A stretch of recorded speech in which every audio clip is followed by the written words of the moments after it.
chose de positif pour notre pays et surtout magnifier le rôle d'abord de la coopération entre le ministère de l'Enseignement supérieur, donc l'Université Gaston Berger, et le ministère de la Santé et de l'Action sociale. Mais aussi louer le partenariat public-privé, ce qui montre que pour la prise en charge de ces maladies qui sont des maladies longues, chroniques à soins coûteux, il nous faudra mettre beaucoup d'efforts ensemble pour y arriver. Vous comptez accompagner le centre? Bien sûr, parce que c'est d'abord un problème de recherche, un problème de dépistage, et ça entre en droite ligne dans les efforts que le ministère de la Santé veut faire en cas de la décentralisation de tout ce qui est dépistage et prise en charge de maladies chroniques. Grâce à ce partenariat avec la Fondation Pierre Fabre, l'USC Gaston Berger dispose désormais d'un centre de dépistage en drépanocytose.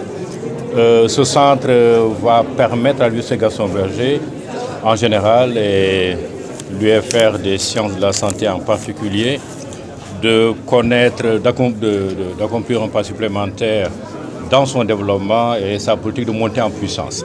Ce centre est triplement important pour nous parce que premièrement, ça va être un centre de formation. Comme vous le savez, nos étudiants ont besoin de pratiquer. Nous sommes dans le domaine de la santé. Nous remercions l'hôpital régional de Saint-Louis qui accueille nos étudiants pour la pratique, mais en ayant des outils comme celui-ci, ça va être aussi un endroit où nos étudiants vont pratiquer ce qu'ils auront appris en amphithéâtre.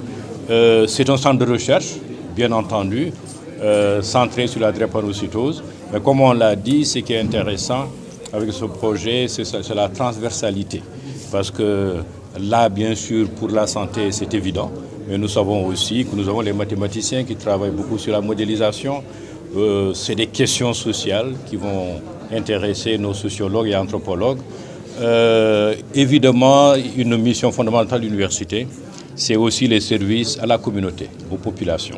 La drépanocytose, nous l'avons tous appris en écoutant les techniciens tout à l'heure, est une maladie sérieuse de très grande envergure qui nécessite beaucoup d'attention, qui affecte une bonne partie de la population, notamment les enfants. Et l'option de l'UGB à travers ce centre, justement, c'est de s'occuper de la population pédiatrique.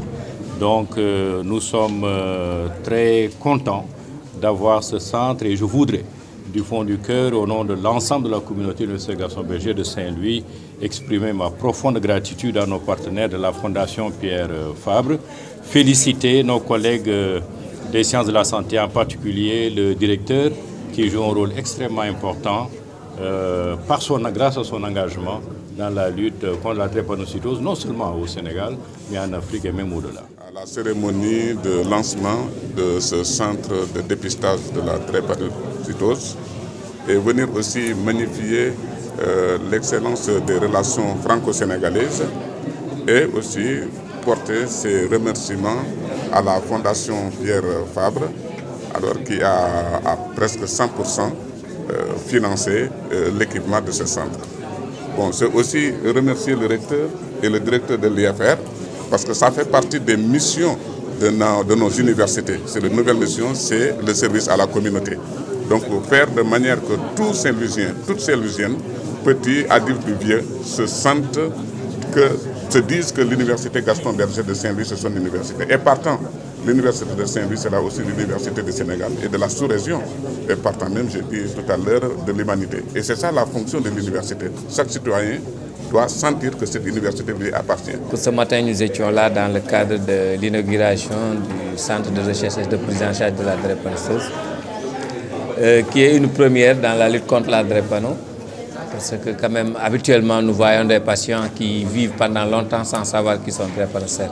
Aujourd'hui, nous avons eu la chance, avec la coopération, de l'Université Gaston Berger et la Fondation Pierre Fabre, de pouvoir, dès les premiers jours de naissance, faire le test, savoir si on est drépanocytaire ou pas. Et ça, c'est des initiatives qu'on salue. Mais aussi, c'est des occasions pour appeler, parce qu'il faut le dire, il faut appeler l'État, le ministère de la Santé, à ce que ces choses-là, ces institutions soient démultipliées. Parce que c'est un projet qui dure 5 ans pour Saint-Louis. Mais après, il va falloir régler cette question de l'après Saint-Louis. qu'est-ce qui va se passer? Est-ce qu'il y aura d'autres centres? Est-ce qu'on va continuer de dépister les enfants qui vont naître dans d'autres régions? Et ça, c'est la raison pour laquelle nous, avant même l'inauguration, on était à Saint-Louis avec l'association saint-louisienne de lutte contre la drépanocytose dirigée par Mme Nafissatou Diallo pour imprégner les membres de l'association parce qu'ils ont leur rôle à jouer dans l'information et dans la sensibilisation.